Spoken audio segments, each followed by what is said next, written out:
Like you come out the game, feel like you got cheated, don't you? Every time, bro. You can't. There's no way you. There's no way you can't. There's no way you can't feel that way, bro. That's what I said. I feel like that. Like that one year when you like dialed up everything and was wilding and shit, and it still didn't matter. I felt like that right now. Like I come out the game, like you know, like with playing him, bro. Like a good game is a good game. I'm cool, but when things go that way, it's just like you just feel like what the fuck else is there for you to do? Like, I'm not mad. I'm not mad at the because that shit was bullshit. That shit did some glitch shit for the touch. 4th and 21. He gets stopped there. That's a wrap.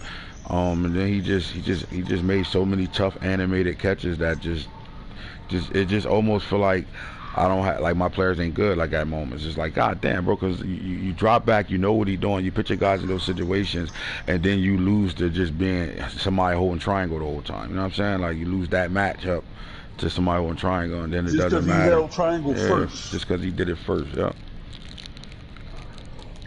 Like I wanna be out schemed. I wanna be good play, good dollar, good shit. I don't want to be like, you gotta be kidding me. I don't like saying that. I don't like saying you gotta be fucking kidding me. All the games I lost to him, I've never been out schemed. Ever. Yeah, and it's hard because you're not out schemed. You just out video game, and it's just like. He motherfucking, bro. Every time he picked cover 4, he played with the safety and he turned shit to cover 3. Yeah, so we run the same defense all game. He played man meta with the purple. I'm live, motherfucking broadcast up, motherfucking I want to do this real talk. Week 17 pretty strong right now coming down the stretch. I'm talk about that. Hillberger's responded to you. He said, "Yup, ain't going back behind the wall, cuz." So, hey Nano, you want to step up on this real talk? I got you. I'm gonna try to put up 70. They're gonna put me at the fucking 5th seed. It's cool. You at the 5th right now? Nah, just till the playoffs start. I don't think you're going. I think you stand where you. I don't see that happening, bro. The last person that won gets that is going to be there, bro. I don't see it changing. I got 2 division losses. It don't matter. Shit don't be. Remember, Coach DC lost to the Packers at the lost to the Vikings, and the Vikings had exactly that scenario: 2 divisional losses, and he still got in. Vikings still got in. It's crazy, man. You don't know. We don't know the formula, and the fact that they can't tell us the fucking formula just makes it even that much worse.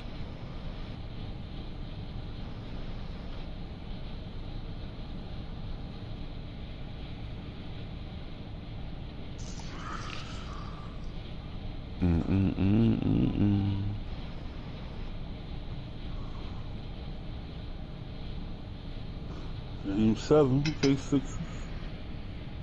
But bastard. Didn't the Sixers have like a big lead or something and lost it?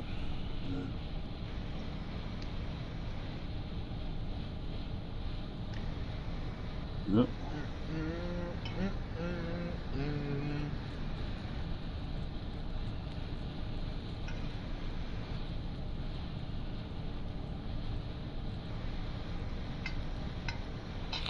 Them niggas was standing around them motherfucking on them throw out of the sacks, bro. I'm like, yo, he was behind me like 30 yards. If I ain't hit him and throw the ball, I'm like, yo, where the fuck? What are you trying to show me? General career stats, 2021, 13 for 596. What are you showing me, bro? Like, just taking a picture. He got over 500 plays, still not unlocked. He's a superstar. Yeah, he not gonna unlock until the season over.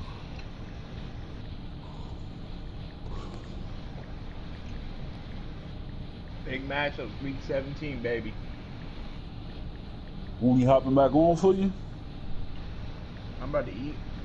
I'm eating right now. And he said he was at a park or something like that. But yeah, we'll play tonight.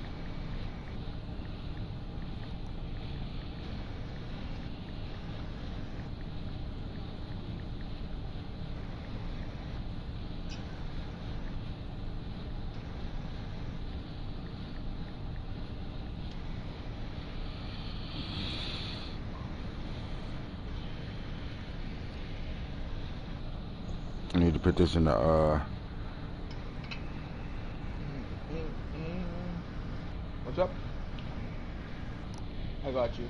I got you, man. You gonna put it in the Facebook chat, right? Yes, sir.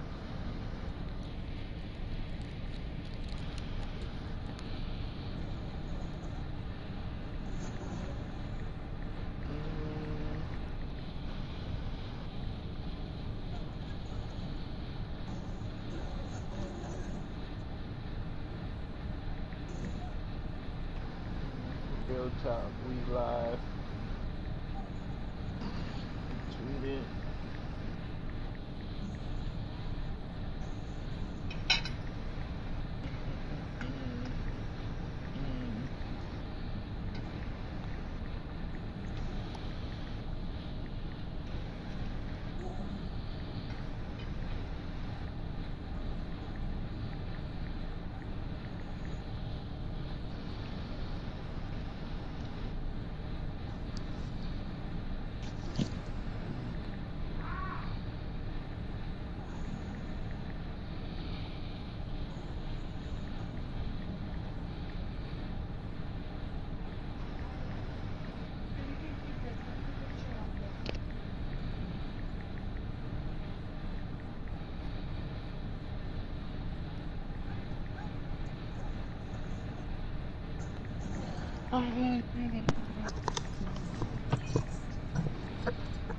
Yo.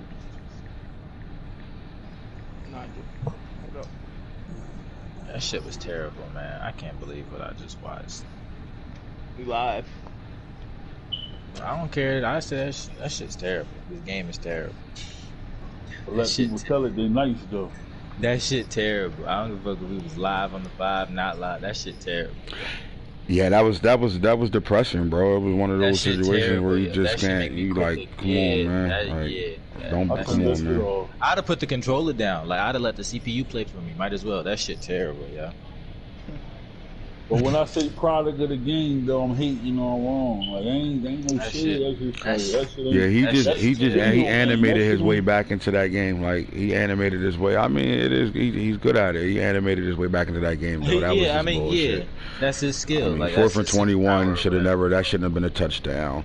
That even on that 3rd down crossing. That's route, what I'm saying. That's all I'm saying is those niggas right catches, there. They don't make a play on the ball. Those catches shouldn't be catch and runs. They should be like, if not picks, they should be like, oh, catch that nigga drop right there on the spot. Like, not catch and runs, especially not. But then you see the tell-all. I throw the same crossing route. Now, granted, he let that ball go way late, or I throw a completed open pass.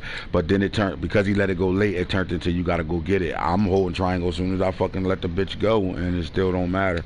It's just like it's a pick and chosen moment, bro. Like, and then the fact that he fucking did the Michael Jackson slide after he jumped up and caught that shit. I mean, Stowers was getting murdered, bro, throwing dimes.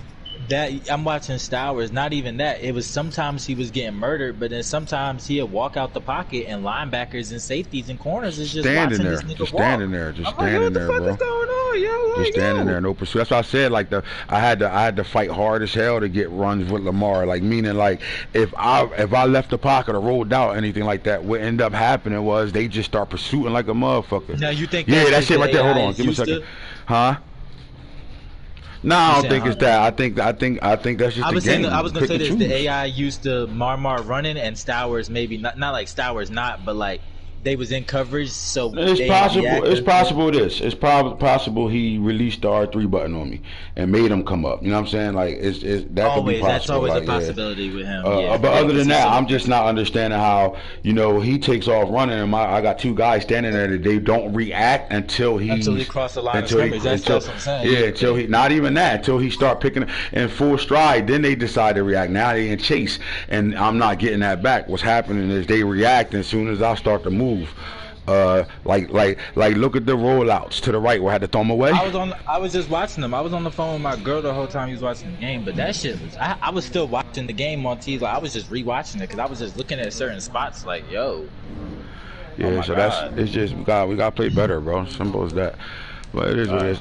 Yeah, so let's look at these standings right now, man. Let's get on here. We live, liggity. Froggy, you see that? Yo, can you put ice in here for me, buddy? Thank you. Frog, did you see that That little dumbass young boy shooting at. Keep it in there. Keep it in there. The little dumbass young boy shooting at shooting over Philly with 2 kids around the boy. Oh, that's New York. That was in New York. A young boy walked up on somebody, another young boy, and it was 2 kids with him or near him, and he started clapping at him while the kids was there. So the boy started running around the kids, and niggas kept clapping. He didn't give a fuck if the kids was there or not. It was on the news. That shit was crazy, bro. He hit the kid? I don't know if he hit the kid. I didn't see it. I was busting a move when I was watching. I was over my uncle's house, but I was doing too much. I caught a glimpse of it. I'm about to see it right now though. Motherfuckers don't care no more, man. All right, so here we go. Let's look at the divisions right now. You know, everybody know when there's a letter next to your team's name, you solidified yourself in a situation. So the Ravens wins the division again. That's 6 straight seasons. The Ravens won the AFC North. AFC South, it's over now. The Colts are up. Aunt Chief said I can play a CPU. Can someone change chat, put him on auto real quick so I can get a nigga tired? Get to sleep. Yeah, we got you, T. I got you, T. I'll put him on right now for you. Good game, boy.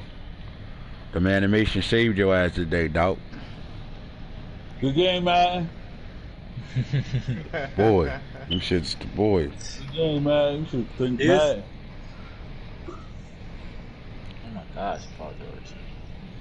Alright, so we're looking at the coast down. It was a battle down the stretch, man. And Texans are still, they in the playoffs though. They solidified. So let's congratulate our new member, Craig. Our Texas user, making the playoffs in his first full season as the Texans owner. Team wasn't his at all. Yeah, I gotta charge my phone before it go. Team wasn't his. Took over a team that's not his. He's still in the process of making the team his, but he made the playoffs right now. So good shout out to him at this point right now, making the playoffs, bro. That shows us guys can come over here when we late. Seasons 5, 6, 7, where you know our teams is like that. They can come over here and make some things happen too if they just stick through the shit. So we finally got 2 teams from the AFC South in the playoffs with the Colts with the number 2 seed at this point, and the Texans is in it with the number 7 seed. Yo man, hell nah. This nigga had 2 forced fumbles at the beginning of the game, and also McMillan did save me on like 2 catches, but big time. Yeah, that's exactly what we saying. That 4th and 21 was some bullshit. He did the electric slide after he caught that. He shouldn't even have caught that motherfucker. And you quick hiked the life out of me. I couldn't get on my flare. Johnny Martin, right? The fumble was Justin Flo knocking the shit out of his rookie running back, but then the kick return, the kickoff fumble, he got lit up too, but he got caught and animation. That's why he fumbled there. But to fight back from that 14, to fight back from that. He fought right back from that, man. He fought back though, bro. But that 4th and 21 was the game. That was the game. That and then that last crossing route he threw to number 3, where he jumped over 3 niggas and made the play. That was big too. Huge. AFC East. So the Dolphins are in at 10-5 right now. Fraud roster. Mikey, 6-9. He won. This is the first time Mike won 6 games all year. And real draft, so congratulations to Mike turning it around a little bit, and he got players up there for stats right now. AFC West, we got 3 teams locked in no matter what. So you got the Chargers, Raiders, and Broncos locked in for the AFC West. We used to seeing 3 teams in the AFC West. We got the guy Forever 7 down here. Be comfortable with getting to that 7th seed. Once you win, do it matter. CPU kill. So we got 2 north from the NFC. Bears is in locked in with the 2nd seed right now, and the Lions are locked in too at 11-4. NFC South, the Bucks are looking like they might got a shot. I'm not sure. Think they not. I don't think they're. Well, it depends. Hold on. Let's go look at the NFC as a whole real fast. So the Cowboys are locked in 1st seed. Bears 2nd seed. Lions are 4th. Let's look at the division winners. Cowboys, Bears, Cardinals, Panthers are division winner. They're the 4. So we're looking at football team. It's not over yet. 49ers, Bucks, and the Falcons and Vikings all still have a shot to making the playoffs right now. And the funny thing is the football team play the Falcons to end the season. If the Falcons win, they got a shot to get in there if these things happen. 49ers lose to the Cardinals. Falcons beat the Washington football team. And if the Bucks and Vikings both lose, that's a guarantee in for the Falcons. After that is Madden gods. So Nano got to win and he in. Nothing changes there. Football team win and he in. So the football team and the 49ers, both of them win, they're in. If they lose, then we're looking at some other shit going on with Madden God. So we'll see how that works itself out. NFC East, you got... He plays Tampa. The Vikings play Tampa. Knock that game out. They might have knocked that shit out. 14-1, 9-6 right now. So again, you got the football team fighting to get in. In the West, you got the Cardinals are in at 10-5. They won the division, and the 49ers are fighting for their playoff lives, and they play the Cardinals. If I beat Boone, I jump him. So, because I'll sleep. CPU kills. That can be that's true right there. You're jumping. You could jump him right now. All right, so let's go into some stats, man. Do what we always do. Talk it out. Talk about it. Real talk. Now, let's go. All right, so weekly awards. Let's go back into the last couple of weeks. We had, we was there. Shedeur Sanders, 21 for 23, 677, 8 touchdowns, 1 sack, 10 yards rushing, and 1 rushing touchdown. K. Wills, 32 carries, 347 rushing yards, 3 rushing touchdowns. Diablo, 5 tackles, 1 sack, 2 interceptions, 2 forced fumbles for the Eagles. And Isaiah Bolden stepped up with 8 tackles, 3 interceptions, and a touchdown in Week 15. Week 16, we had Travion Henderson, 47 carries. This man gave his boy 47 carries, bro. 451 yards, 6 rushing touchdowns. Wow. Benjamin St. Juste, 5 tackles, a sack, 2 INTs. Jeff Sims, 13 for 22, 501 yards passing, 5 passing touchdowns, 2 interceptions, 3 sacks. And cornerback Norwood had 2 tackles, 3 interceptions, 2 touchdowns in Week 16 against the Titans. That's your weekly award winners. Let's go back and look at the yearly award winners right now. So at this point, it looked like Henderson is going to win the MVP award, with Stowers right behind him, Shedeur Sanders, Corey Stanley, and Javonte Williams. Offensive Player of the Year, Eli Stowers. After that game that he just had, got him back in front of Javonte Williams. They've been battling all season for the number 1 spot. Shedeur Sanders is at 3. JT Bolden, the rookie receiver, is at 4 for the Broncos, and Devin Ford holds the 5th spot, running back for the Colts. NFC side of things, Henderson, Wheaton, Corey Stanley, the quarterback, Travis Etienne, and Jermaine Martin is your number 5 there.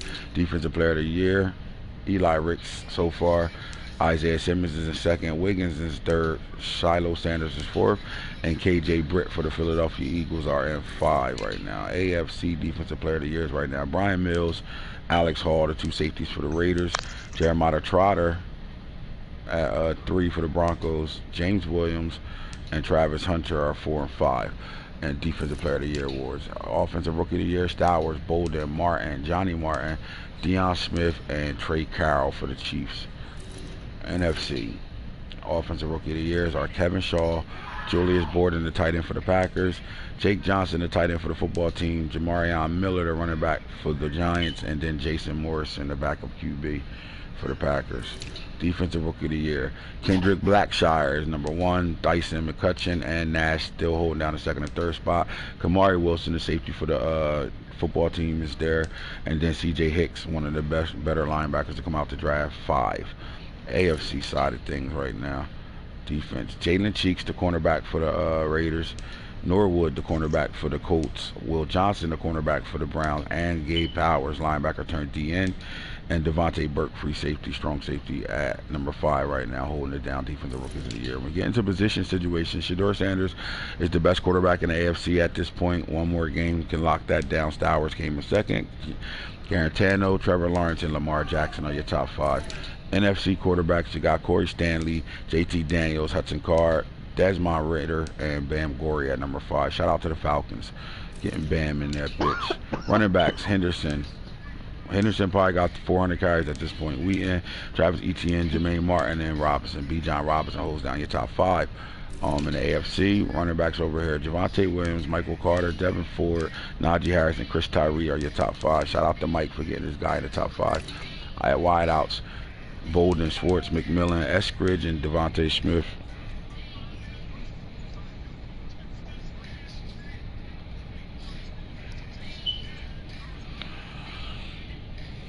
I'm not gonna lie, bro.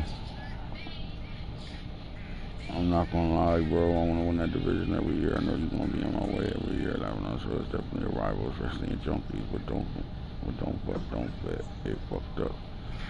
Don't bet it fucked up. I respect you at the highest level. You help open my eyes to massive shit. I wish I wasn't rocking today. Kels, you got rookie. Always, bro. Always look forward to that, man. I love a nigga like that. Much respect. Woo. Girl, you wanna come to my hotel?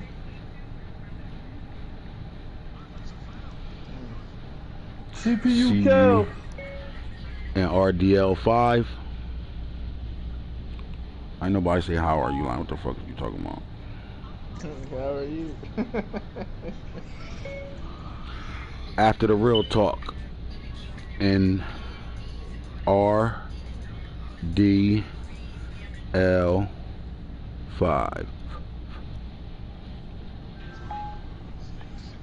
Nobody say nothing about no real clock. Real talk, nigga.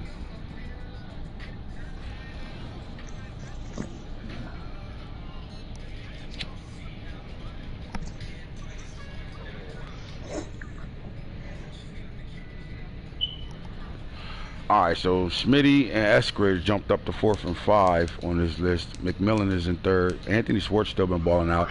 Hillberger's be having his receivers shitting over there. NFC wide receivers, we said Tutu Atwell, Khalid Burton, Justin Ross, Tyreek Black, and Johnny Wilson. Johnny, go, go. O-line, Vieira Tucker, Savion Bird, Chicago, Trey Hill, Cowboys, Caden Wallace, Vikings, and Thayer Mumford, the Bears. God damn it, man. What are you doing? Offensive line. There you go. AFC, Torselli, Simpkins III, number 1 on this list. Maurice Boyer and Joe Jones are the top 3. You got J.C. Latham for the Colts, and you got Jameer Evans, one of the twins for the Chargers, and Guy Boyers right behind him at 6. So your top 5 is Twin, Latham, Joe Jones, Maurice Boyer, and Torselli Simpkins. Yes, yep. You want to go get it, me and you? Yeah, okay. Isaiah Loudermilk is back on top, right over top of Xavier Thomas. Them boys rocking back and forth. It's going to come down to their game, week 17. Whoever stepped the most going to take that right now. Fidel Diggs is a close 3rd. And Chris Rump, the 2nd, hopped back up into the top 5 with 4.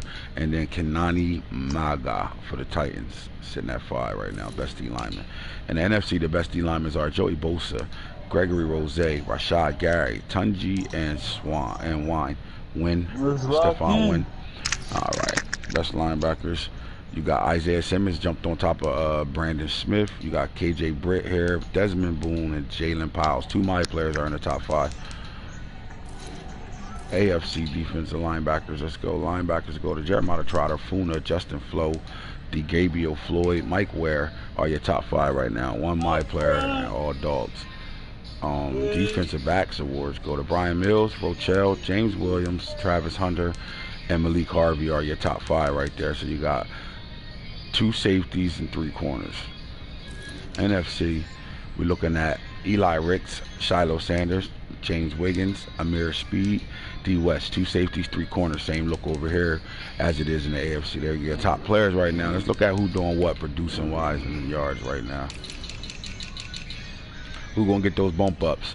Trevor Lawrence is now on top of the league right now with 5,463 passing yards with 1 game left to solidify that.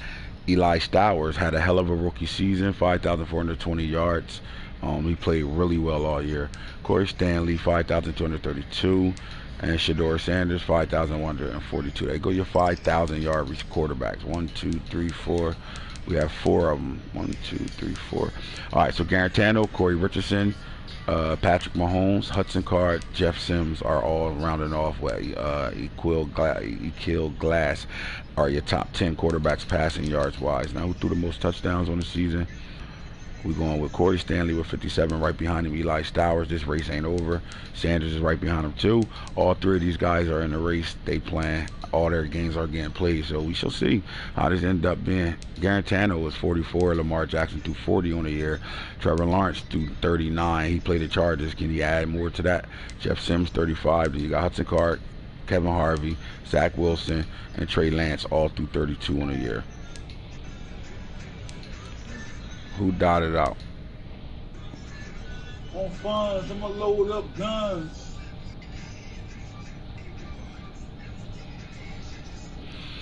All right, so here we go. Shit, the real talk on now. Where you at, Craig? Household Craig and Or David.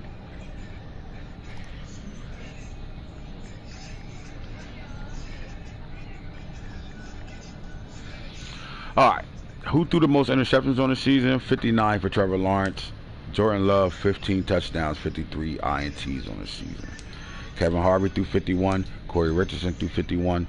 And then behind it is Bryce Young with 44 INTs on the year. Let's go to the run game and see who's running their quarterbacks into the front, running backs into the ground right now. Travion Henderson. Hemi Henderson has now became the first running back in his second season to be fighting for not only the NFL record, but he's the 3rd running back in this league to rush for 3,000 yards. What happened, babe? In the trash? Who threw it in the trash?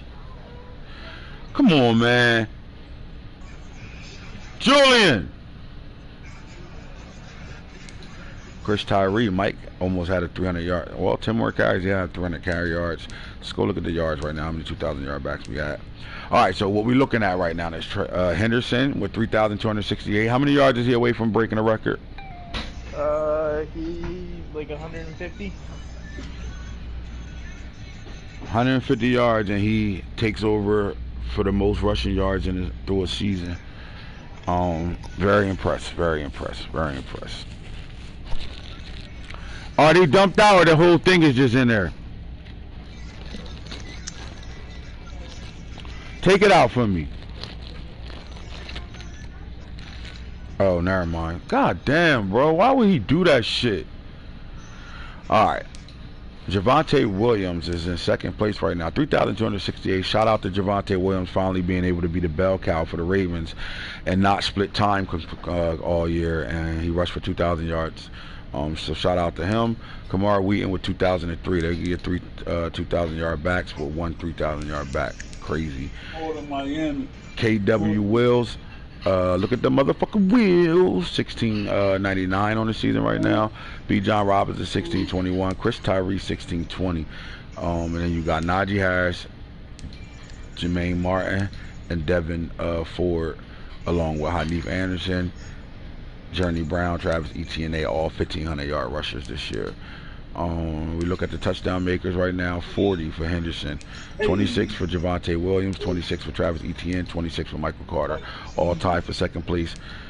Jermaine Martin is at 26. Third place, Wheaton with 23. B. John Robinson 22 rushing touchdowns. Devin Ford 21, and Najee Harris 19. Receivers right now catching the ball. We got guys with 100,000 catches right now, which I like a lot. Anthony Schwartz does it again, 111. Khalid Burton 106. JT Bolden is 3 catches away from 400. I mean, Brevin Jordan, the tight end, had 80 catches on the year. Another tight end, Elijah Arroyo, had 77. Johnny Wilson 77. Darnell Washington, DW 75. And Vic Allen 74. The fact that Harold Burger's got 2 receivers, well, 70 catches or more is very impressive. Here we go. Let's go. Yo, why you throw the Salisbury steak away, bro? You ate it all. It's 2 whole ones in the trash. What? Well, what's your mom talking about? Because you know I'm going to be mad as hell. You just wasted that shit. Well, then go get him then. All right, so we got two 2,000-yard receivers. Tetris got one game left about to play the computer, so he'll be a 2,000-yard receiver as well. As tight end, possibly he could do it too. But at this point, we got 2,000-yard receivers. 2450 with Anthony Schwartz, JT Bolden with 2130. Tetris McMillan with 1738. Tight end Eric All with 1715. Burton with 1549. Ruggs with 1532. Devontae Smith with 1493. And then as you go down, you got 1400, 1300, 1300 with Waddle. Touchdown makers 29 for Bolden, 23 for McMillan. Anthony Schwartz 19, Eskridge 19, Devontae Smith was 17, Atwell 17, John Ross was 17, 16 for Khalid, 16 for Justin Ross, 15 for Jalen Waddle. Did you throw that Salisbury steak away? Why would you throw two whole Salisbury steaks away? What? So you throw the rest of them away? Like, oh, they were on your plate. All right, get out my face before I roundhouse kick you. I'll get my favorite shit and you throw my shit away. All right, so Justin Flo's little brother had 125 catches. All computer shit. So we're gonna go to a guy who played his games. We do have a 100 tackle guy in Brandon Smith who played his games this year. So shout out to him for having 100 of them things. Tackle for losses. You're about to see something that shouldn't be seen up here. But you have a safety with 33 tackle for losses, which is nuts. Lorenzo Neal for the Lions, 18. Hammer for the Baltimore Ravens was 17. Bishop Gorman's little brother was 16. And then you got a whole bunch of 15s going down the line right now. Sacks right now. Let's see who got to it, get to it, and do what they do. So the league leader right now is 15.5. Jaleel McRae, the outside linebacker with his hand in the dirt, 14.5. Xavier Thomas with 14.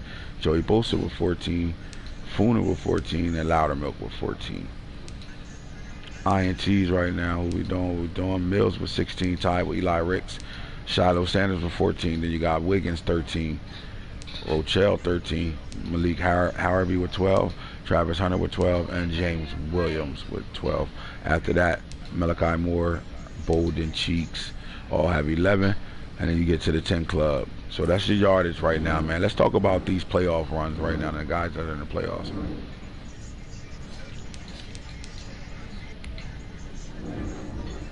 Nano, I'm gonna need your help with teams and who they play that's in the playoffs right now. So let's look over at the NFC first. In the wild card round, at this point we're looking at the Bears versus the 49ers. Now, the 49ers winning, they're in. And if they win, do they jump to the number 3 seed over top of the Cardinals? This is what's going to happen. If the 49ers beat the Cardinals, they will win the division, but that will move the Panthers to the 3rd seed and the 49ers to the 4th seed. If Boone wins, it stays the same. Hitter has to win. Nano win, he's in. Hitter win, he's in. If Hitter loses, Nano wins. Nano stays at 6, and Hitter goes to 7 if he still gets in. So we can have some shift movements over here. But the only two teams that still are playing for their playoff lives are the Washington football team and the San Francisco 49ers. Now, we do know the Cardinals meet the 49ers, and we have the Washington football team meeting the Falcons, right?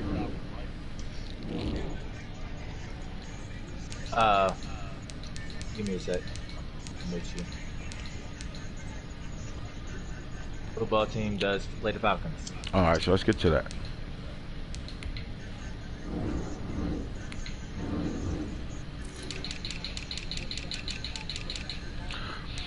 All right, so 32 touchdowns, 51 interceptions. I think the Falcons have to play off of that, knowing that this quarterback he's dangerous. He can play. He's a good football player. Dual threat quarterback, one of the top fastest quarterbacks in the league with 90 speed, 94 excel. So he's definitely a dual threat quarterback. But the Falcons should be used to that. They got that same type of quarterback over there with Bam Gorey, 2 my player quarterbacks that's dual threat. But however, Kevin Harvey has thrown 51 interceptions on the year. So the Falcons got to come into this game. They both got to play this game with their season on the line at the end of the day. This is a good matchup. I think it starts with both their quarterbacks. If you look at the Falcons quarterback too, looking at a guy that's 31 touchdowns, 31 picks, 69% on the year. He's damn near 70% throwing the ball, 268.3 yards a game right now. Sacks 34 times. I'm not even mad at that. He's not sacked a lot. I mean, the number 34 is kind of high, but not super high at all. Like with that being said, he do get the ball out and protect himself pretty well. So I like this matchup between Bam Gorey and Kevin Harvey and shit. These guys never got to meet each other in high school in real life.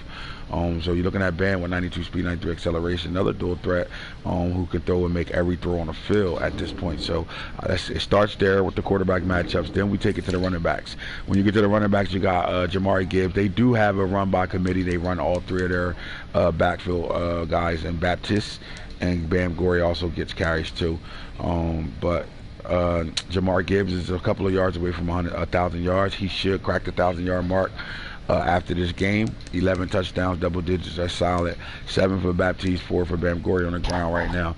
When you look at the run game of these two teams right now, I would think as a whole, we're looking at the Falcons. But when it comes down to a running back, you're looking at the fastest running back in the league with 16.99, 7.8 and 16 touchdowns. This guy averaging 113.3 yards a game. He's only fumbled 1 in 219 carries.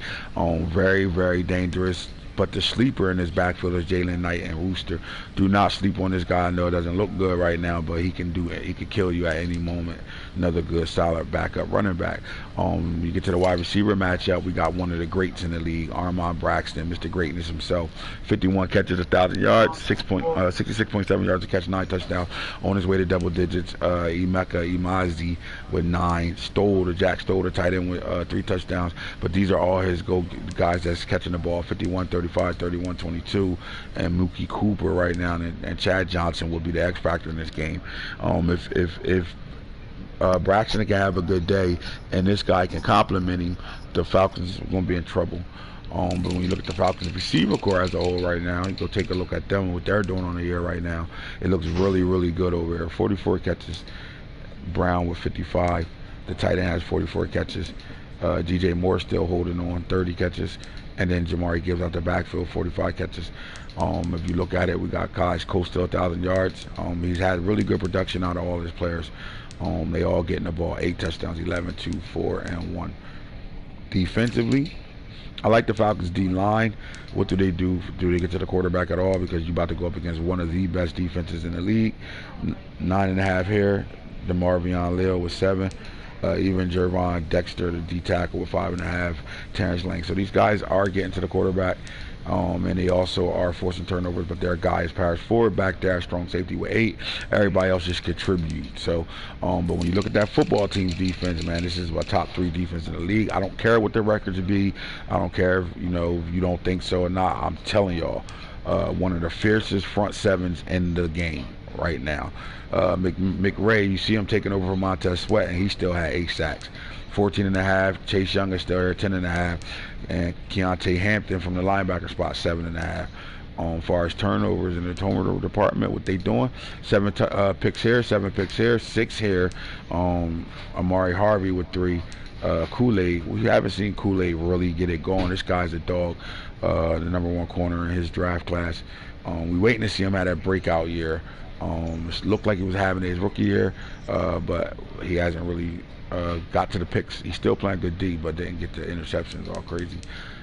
So this matchup is crazy right now. So I think the winner is in. I'm not sure if the Falcons can win and be in, but I think they win, and they need the Madden gods to help them out for them to get in. Let's get back to the playoff tree right now.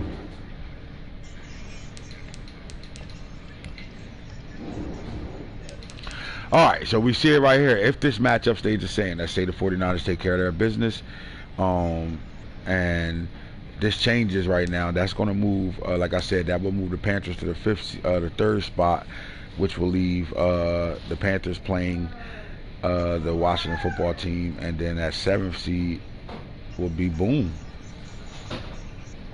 Boone will drop from the 3rd to the 7th. That's how crazy this is. But as the matchups lie now, it will be the Cardinals and the Washington football team. They just played. The Cardinals took care of the Washington football team. They convincingly too put up 40 points on them. So that's going to be big. But this matchup right here to me will be the best matchup of the day. If we had to see this matchup, 4 and 5 Lions versus the Panthers. Both these guys are really good players. And I would love to see this matchup. You slide over to the AFC. It's crazy because if this is the matchup over here, this is how things go. 2 versus 7. The Colts are they split on the regular season, and they split by overtime and the last play of the game type shit. So they were down to the wire. These two guys developed a rival really fast, and it's always hard to play somebody 3 times right now. This is the domino effect. Let's say the Texans stay at 7. It's a possibility if the Dolphins beat the Broncos week 17 and the Texans beat the Ravens, it'll stay the same. But if the Broncos lose and the Texans win, it's possible the Texans can go to the 6th seed and the Broncos go to the 7th seed. I'm not sure how much that rings. Let's check a look on that real fast. I know the Texans are 10-5. I'm not sure. I think they're 10-5. Yeah. Right, and so is the Broncos. Broncos is 10-5, so if they take care of business, they stay where they at 6th seed. Dolphins play, 2 playoff teams play, and then 2 playoff teams play in this other game right here. So the Texans are 10-5 right now. They're in. You see the X next to them, so I don't know how they want to play this. If I'm the Texans, do you think he plays this in a way where he stays at that 7th seed to match up with y'all again, or do you think he wants to get away from you? I don't know. I think for him,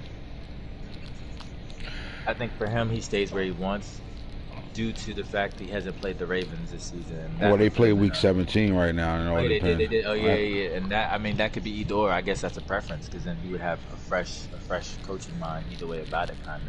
All of our matchups are kind of late. You know what I'm saying? We were 13, 15, and then this will be the first round of the playoffs. Y'all are a week 17 matchup, so shit. I think it's tough either way, honestly. Yeah, dumbass. I don't know. If I'm him, you play the game to win, but I would want to be. I would play that 7th seed. You know how hard it is for teams to play 3 times. Your preparation is there already, so that it makes sense. I don't know. I mean, again, like you play preference. to win. Yeah, it's a preference. Like, yeah, do you take preparation over 3 times playing somebody? Like, that's I don't know. And then the Dolphins will play the 5th seed. I think the Dolphins stay in 4 no matter what. Maybe if the Ravens lose, that can drop the Ravens to 4th seed. I don't know if they have any common. I don't know if they have any common denominators, like common situations. That's smart though. What he just said. I want to play the Colts. That's very smart. Be honest with you. At the end of the day, you want to dance. You want to dance. Your job is to go as far as you can, and to play a familiar foe is a little easier than playing somebody you ain't played yet. Yeah, I can understand. Now, you win, you go to T. If he wins, he go to Falky.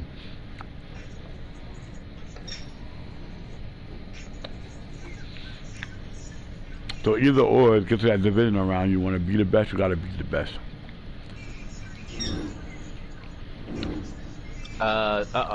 Falky takes the bottom seed.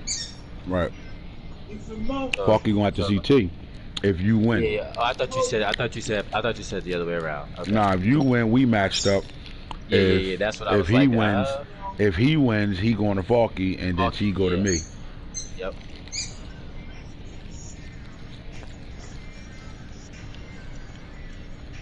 So look, we look at this, right? Let's take a walk back down 2017. Overall, I want the best offensive rookie this year, and then I want the best defensive rookie, in your opinion. This year? Yeah. I gotta think AFC and NFC.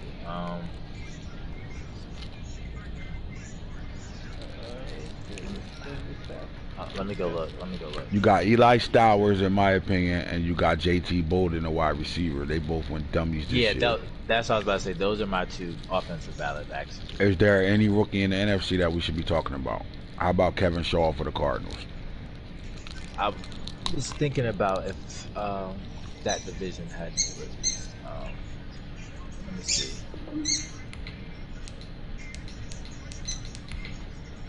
That's the only one that really stands out on this list. Kevin Shaw to be honest. I don't really see one that stands out. How's Jake Johnson doing? The tight end. All right, so in the AFC, here go your rookies. You got Eli Stowers, JT Bolden, Johnny Martin, and Deion Smith, the #1 pick in the draft. At 5, you got Trey Carroll. So we're gonna talk about all 5 of those guys. So Eli Stowers, Bolden, Martin, Smith, and Trey Carroll. So let's take a look at it. I'm gonna go to. I want you, Max, to go to Stowers because you're gonna have Johnny Martin on that same situation. Nano, you go to the JT Bolden, and then I'm not gonna talk about Deion Smith. I don't believe he deserves to be up here. He doesn't play his game, so we're gonna go straight to Trey Carroll and running back Travion Cooley. We'll make them the 6. On the 5. All right, so let's take a look at it. Why did I go on? Stowers.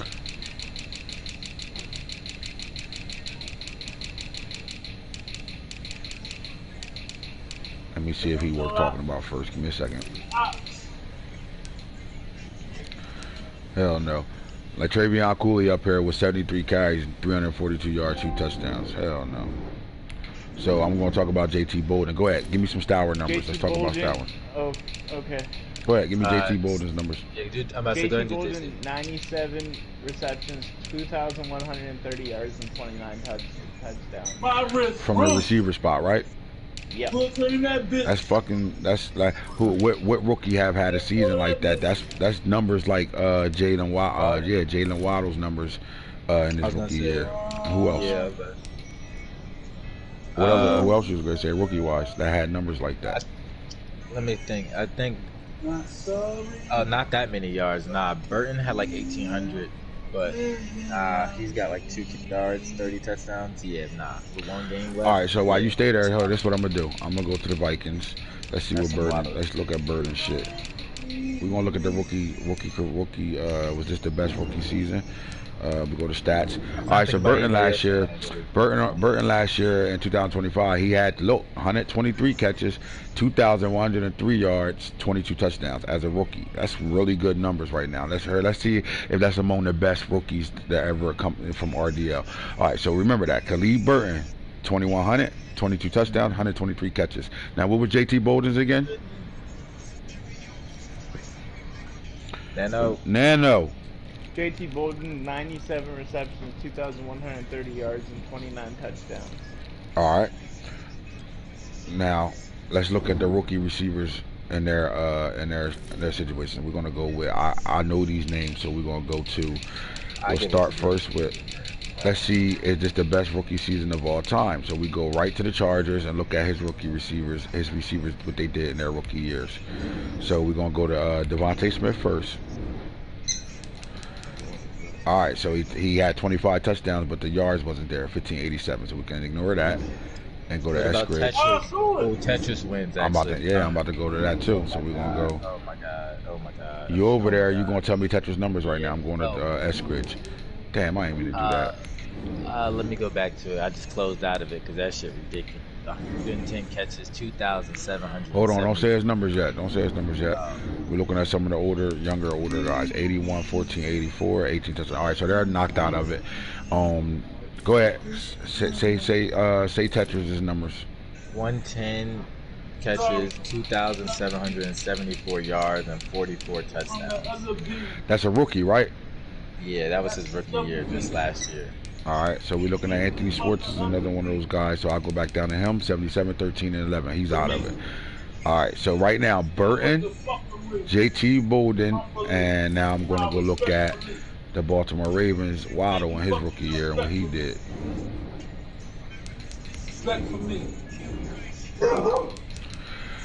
Alright, so Waddle had 80 catches, 2,423 yards, 29 touchdowns. Did we say Tetris had a better year than that in his rookie year? Nah, I don't know. That's 80. That's 30 less catches. I like who I've become. I'm not missing none. Some would call 110 kind of spamming. So scheme-wise, Tetris. I mean, scheme-wise, Waddle, but like stat-wise, Tetris. What's the numbers on Tetris again? Let me go back. It was 110 catches, 2,774 yards, and 44 touchdowns. Yeah, no, that's number one. That's the number one rookie season from a rookie. Like, now, so that would pit to me. I'm going back to my conversation. Now that would pit JT Bolden in second, third, because Burton and him kind of had the same type of. Burton had 121 catches, 23 catches that year for 2,000 yards, 22 touchdowns. JT had 29 touchdowns, right? 29 touchdowns, yeah, 2,130 yards. How many catches?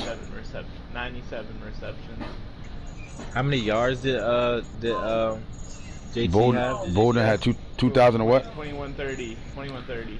Nah, I'm going Waddle too. Yeah, Waddle. I think Waddle's too. I was looking. More yards. I'm trying to see if they're in the top 5 right now. Oh yeah. Top 5. So here we go. Tetris had the best season as a rookie, then Waddle. So who's next? Is it Burton, JT, or Bolden? Bolden. Because he got one more game to go. You gotta imagine he's getting over 30 touchdowns. All right. He's got 29 right now. All right. Now, with that being said, we look at what Eli Stowers doing. Do you think Bolden is should be the rookie we talk about, a rookie of the year? Well, Eli Stowers has 5,400 yards, 56 touchdowns, 32 interceptions, but he has 59% completion. Average QBR is a 106. I like Bolden better, bro. The quarterback touched the ball the whole game. The most, yeah. So yeah. And I think that would be the case if it was a league thing, kind of how Justin Jefferson won it. Just because he's a receiver, yeah, he's limited. All right, so the NFC rookies right now.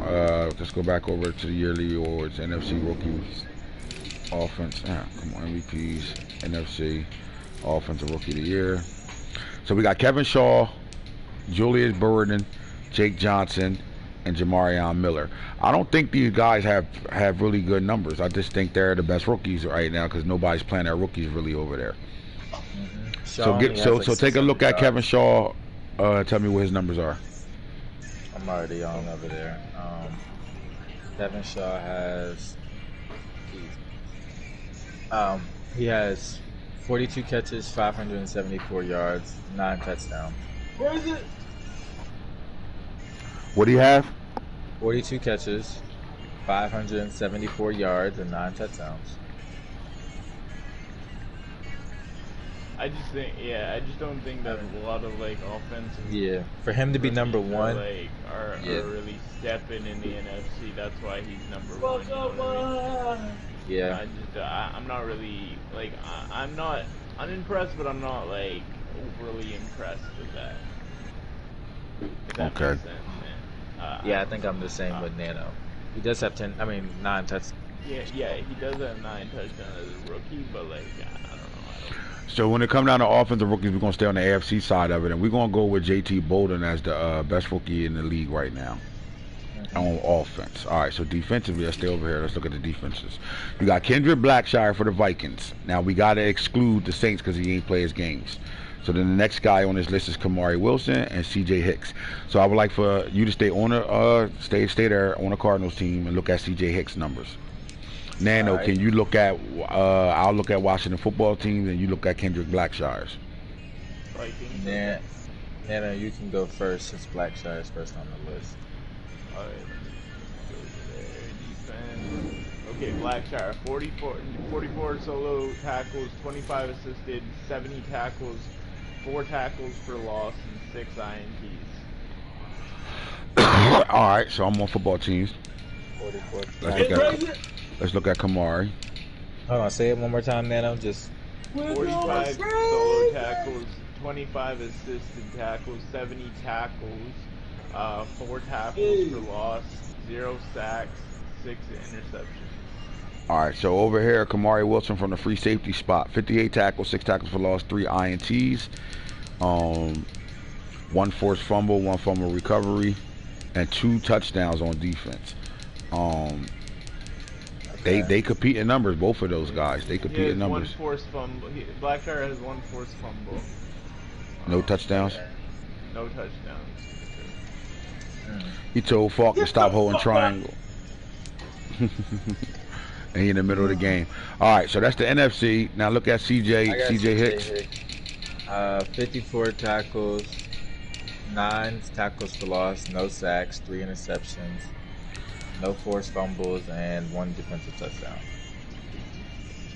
They kind of even, all of them. Yeah. Yeah, they kind of even right now. So now we gotta go to the AFC and look at the rookies that played this year for the AFC on defense. That was the NFC. Let's look at the AFC now. Defensive Rookie of the Years. Let's take a look at Jalen Cheeks for the Ravens. For the Raiders. We want you stay on your team. Norwood Coates, Will Johnson. You got Powers and Burke all on the Browns. So Nano, I'm gonna go to the Browns. I want you to go to the Raiders and tell me what Jalen Cheek numbers are. All right. Jalen Cheeks, 37 solo tackles, 17 assisted, 54 tackles, 2 tackles for loss, 11 INTs, 1 forced fumble, and 1 defensive touchdown. Yeah, he balled. Yeah. He got thrown into that #1 role too, cornerback. So talk about Drayden Norwoods. 38 tackles, 1 tackles for loss, 7 picks, and 3 defensive touchdowns. That's balling. That's balling too. The 3 touchdowns is big. All right, so I'm gonna go to the Cleveland Browns, and we're gonna look at all 3 of his players. No, go the other way.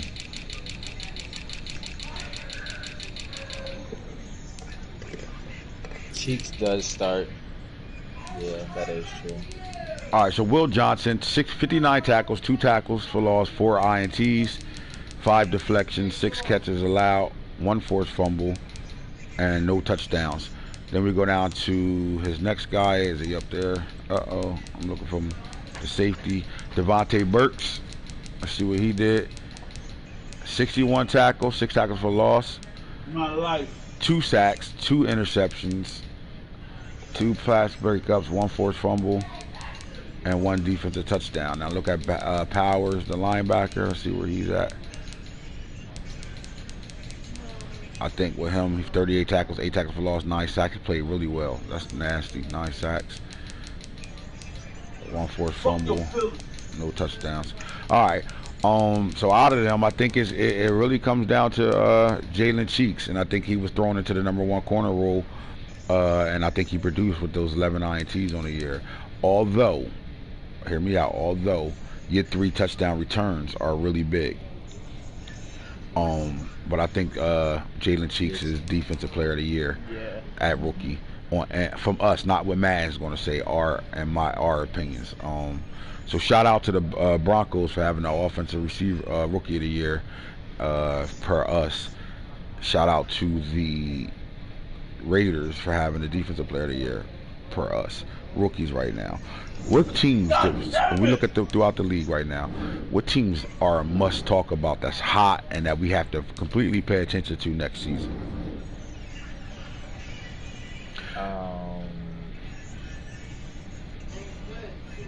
I think it's obvious. Is it safe to say the Texans are the newcomer of the year?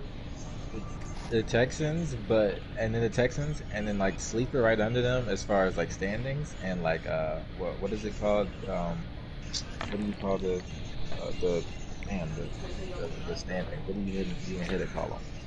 Vikings had a good year this year, but the Falcons quietly. The Bears inherited a 6-0 team, and he's lost. 12-3.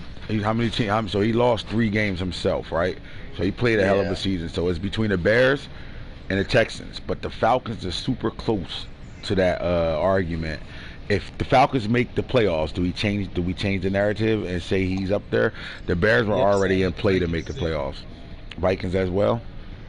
Same with the Vikings. Falcons and the Vikings. If they do that, then yeah. All right, so week 17 is important for that. Give me your top 5 of the up and coming guys right now. No order. No, I want to order. You want to order?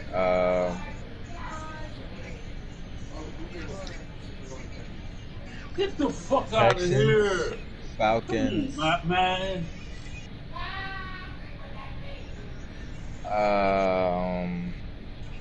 That's actually interesting. Hey. I'm gonna go Vikings Bears actually.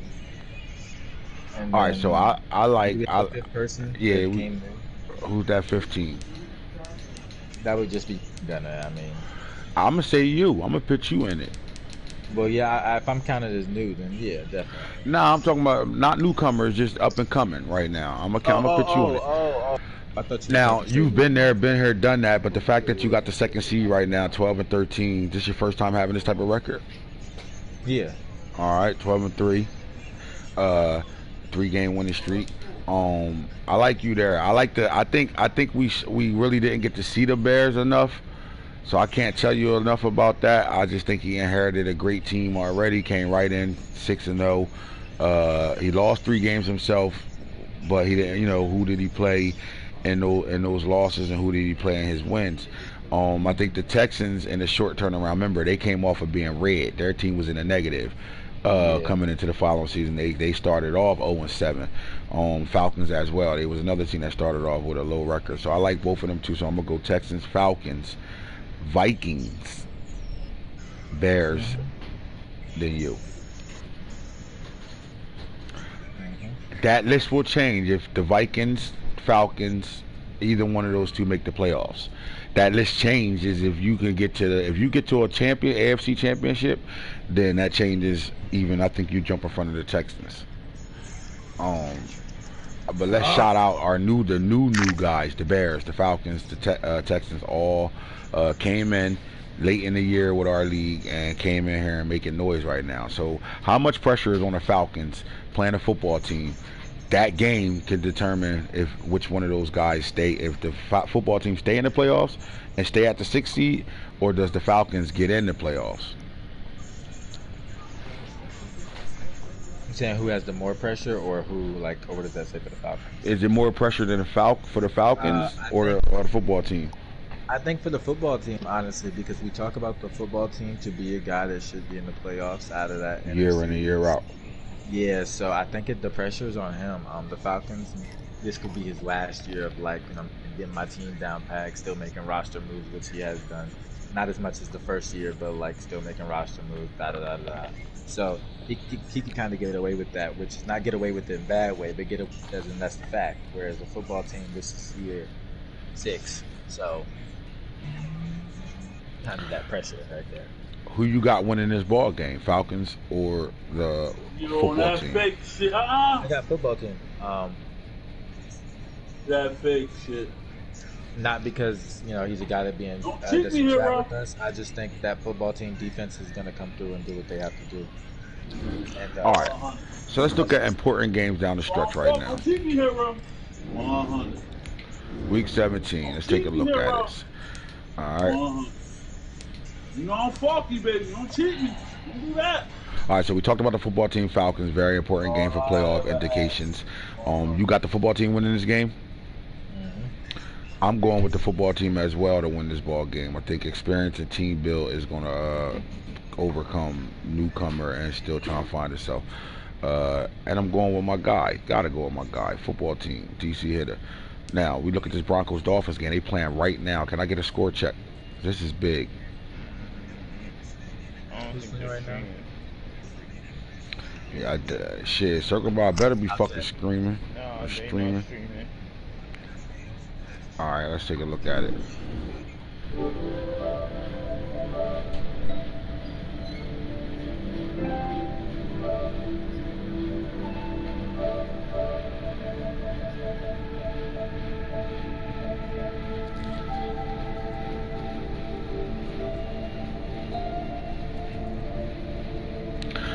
Broncos losing 13-0. Again, donut it right now. Losing 13-0. Oh, Dolphins getting donutted?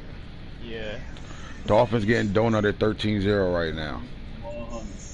Yeah. All right, let's go back to the league schedule. 100. As much as you would think the Ravens-Texans game is important with the Broncos donut and the Dolphins right now, would it be in the Texans' best interest to try to win this game, or would it be in their best interest to play and stay where they at right now? I think just to play and stay there. I think they're gonna try to stay where they're at. Who's winning in this Buccaneers-Vikings game? Buccaneers Yes, 9-7. The Vikings just got the ball to start the half. All right, big time, big time. Cardinals 49ers might be the game of the night. You have any winners in this game? I'll say this: the coach who understands what's at stake more will win tonight. Because even though like the 49ers are playing to get in, if the let me go make sure I'm speaking on this right. If the Niners win and they swap completely, it places the Boone against the Bears, who he hasn't played like at all. No, like what's so called, you know what I'm saying, like recognition of who that user is, which can, you know, be a thing to catch somebody off guard in the playoffs for the first like game of that. So I think that'll like tell all like the whole thing. So I don't know how the exact winner, but whichever coach understands like that more. All right, so this is a big time game, bro. Here's the thing: Boone knows what's at stake right now. Boone can lose the division, and drop him from the 3rd overall seed in the playoffs to the 7th. Nano can get into the playoffs and stay in the playoffs with the win, and that knocks them to the division winner, and it gives them a home field game in the wild card round. This game is very important right now. We also have Henry Henderson on his way to, if he get 150 rushing yards, he breaks the rushing record season. And I don't think Boone wants that to happen on his watch. This game is very important. I think it comes down to who's going to want it more right now and who can play under pressure right now. Is the 49ers going to fold and lose to the Cardinals, or is the Cardinals going to motherfucker step it up, or are they going to fold and lose to the 49ers with concern about how their roster look right now versus why he should be winning the ball game? That's really what it comes down to, in my opinion. I don't know. Both these guys are my guys, bro. It's very hard to win under those circumstances right now, man, because Nano, if he can't get the run game going, the pressure is all on him. And then can he stop Boone from making those big splash plays? Simple as that. Can Henry Henderson have some shot runs? You know what I mean? You know how we got shot pass plays, he got shot run plays. Can he break a long run? Can he break those big time runs where he going 70 or 80 for a touchdown? Versus and if that's not there, can the 49ers get the ball up the field in 8 to 9 plays and be comfortable and score there? There's a lot of ifs in this game, bro, but this is a big game. This might be the game of the night for real, if they even play tonight. But whatever, this is a game that we need to all tune into for sure and see what's going to happen. These guys are completely rivals. They can't stand each other on the field. They barely like each other in chat every night. So this is a really good football team. This is what Week 17 is made of in our league. We come down to the wire and we get some games that's going to matter, and this game matters the most. Will the 49ers miss the playoffs 2 straight seasons, or do they get themselves back into the playoffs? Simple as that. Boone's back playing. Only time he didn't make the playoffs is when he didn't play. He's back playing right now. Can he continue to keep that thing alive? He's in the offs no matter what. So let's see how this goes out. I would love to see this game. I can't wait to see how this shit goes and plays itself out. Simple as that. With that being said, let's go back to the schedule and see who else we got rocking out here.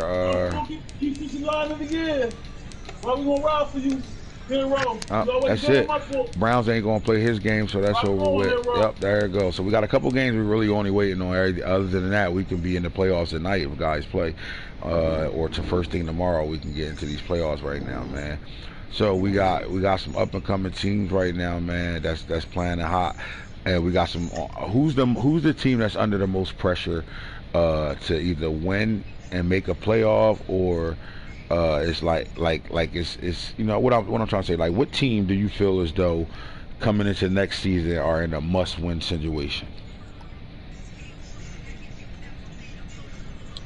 I got my 2.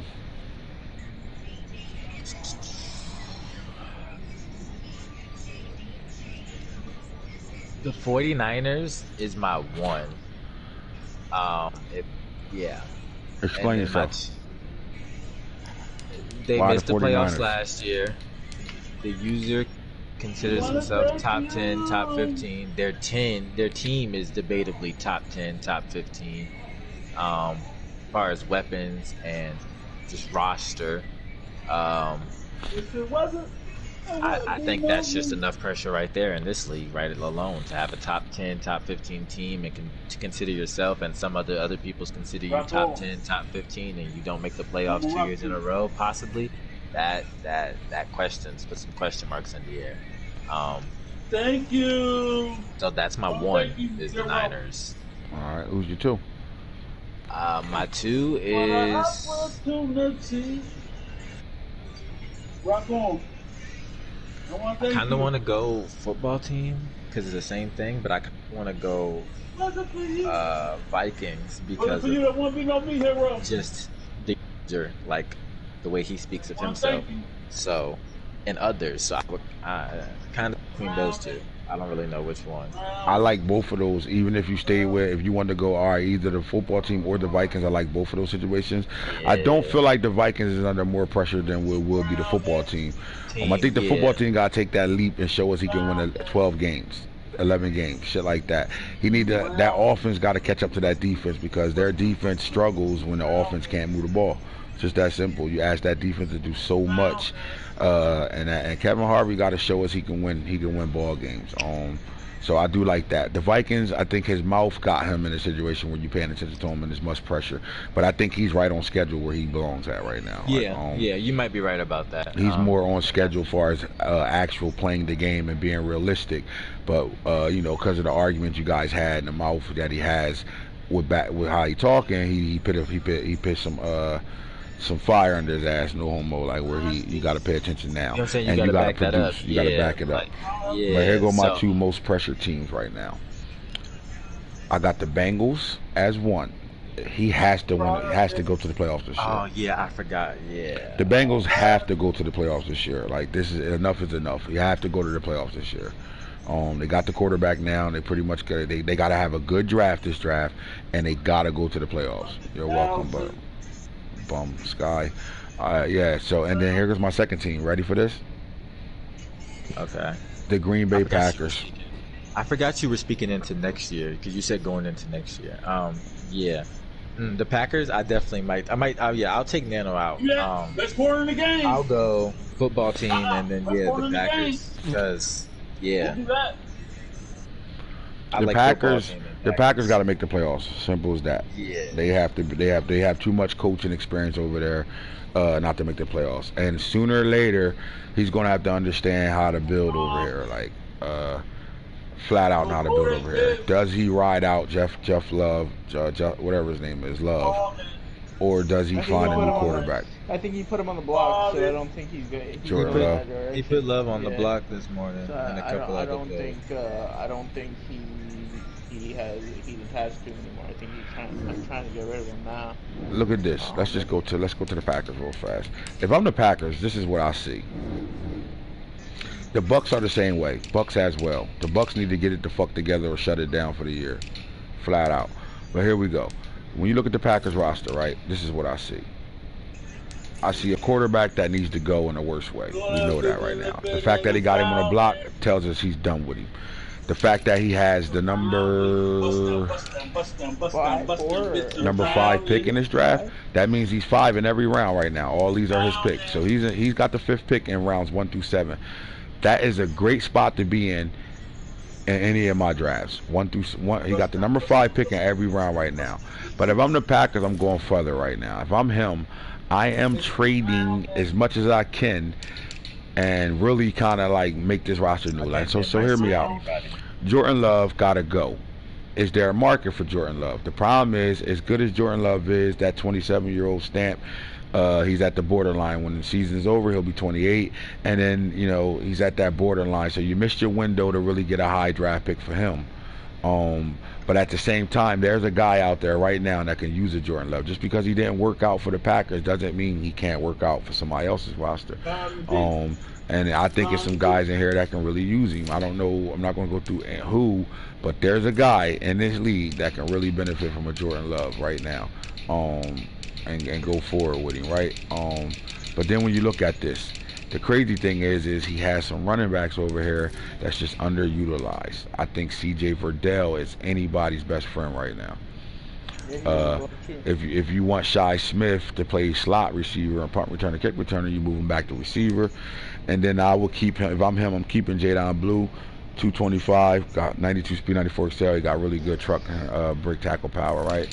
When you go to receivers, are you invested in Cornell Powell?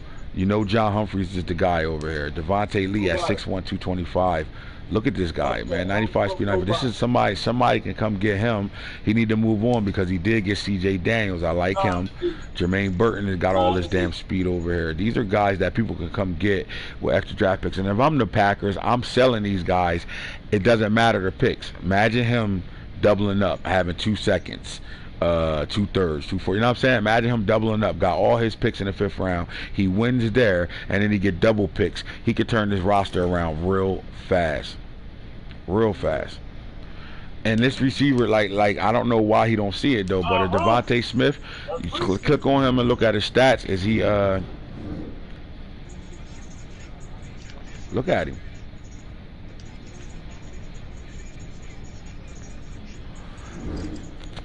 And this guy, this is a hot sell right here, but I don't even know if he got him on a block. But Devontae Lee is a hot sell, bro. My fault, I didn't mean to cut you off. The Bengals coach says that they were asking for too much for some of these receivers. Yeah, and like me, I would look for Devontae right now, 23 years old. I'm asking for 2/3, third this year, third next year. And now you got double picks in the next 2 draft classes. Simple as that. You can go get you a winner in the 3rd round. Now you got 2 picks in this year's 3rd round, and this year's 3rd round, and then 2 picks next year's 3rd round. So that would be my move. And then quiet as kept, Jermaine Burton's over here. I'm quite sure he's just on star, but this is another speed burner somebody can use right now. And then you reset it right now. You go forward. I would say Cornell Powell. You keep him right now. And Humphreys are your top 2 receivers. You get that 3rd receiver. He's fine at tight end right now. But what do you do? If you need draft picks and you need to rebuild this team, do you go for it with the offensive rookie of the year possible with Julius Borden and go ahead and move a Hunter, use him as your dog, go get 2 blockers, right? Your trade pieces are on the front line right now, but are you willing to trade a lineman and then go get your superstar out the draft? Are you willing to do that when these guys are already built in your mind? Like Jermaine Rush is in his 3rd season in 91 overall. Should be a higher overall there. France, he should be a 99 out already. You got some linemen over here. I don't know if you want to lose them though, right? But if you're looking to get a 1st round pick in this year's draft, nobody's coming up off of 1st without it being luxury for real. So like these linemen might be the guys to move on from. You know what I'm saying? In my opinion. Rashad Gary, 28 years old, still a Madden player. He's playing at a high level, but you have nobody to really back him up at 28 years old. So he got work to do over here, bro. Like a lot of this ride, like Kenny Clark, you missed the window to trade him at 30 years old. But what if a guy like you who need a D tackle come get rental on Kenny Clark for the next 2 to 3 seasons? And it's because he's X Factor, he's a good trade, but you don't have to give up the house to get him. But those picks will help the Packers more than anything. Yeah. You know what I'm saying? Or a package deal, whatever. Because your 2 D tackles, look at them, 32 and 30 years old. So you need to move on from that. At linebacker, Kevin Harris, solid. I would rather play this kid right here. You got Merlin Robinson and Andrew Barkley. I like those 2 positions. And you can build through your linebackers. You got good linebackers over there. So you can actually keep them and try to build your foundation there. Jair Alexander right now will be on the block in the worst way if I'm him. On the block in the worst way because you got Omarion Cooper who you can use your what's name for to pay him on superstar and you good. Yeah, bro. You could replace him. Right now, Jair Alexander is at that window where nobody's giving you top pick for. I was trying to get him, but let's get it, bro.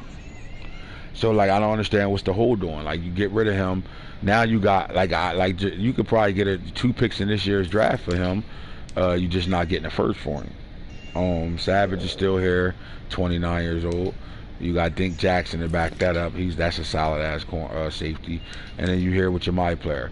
So if I'm him, I'm doing this. I'm trading some of these players away, and I don't care if it ain't first round picks or nothing like that. I'm getting as many picks as I can get and rebuild this team, because he can go get, with this draft class, he can go get some rookies out of this draft class, or even use the players to try to get other players. You know what I'm saying?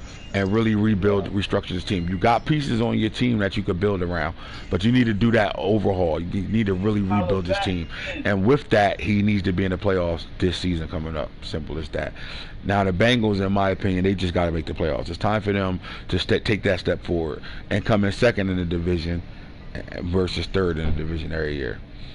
And he has to make the playoffs. I think it's a must fucking playoff run for the Bengals right now.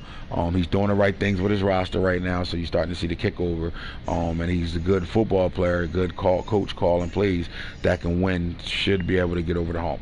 He said it on the Real Talk: get over the Browns, then go into the Ravens situation. And I like that. I like that approach. But I think the most pressure on him is to make the playoffs this year.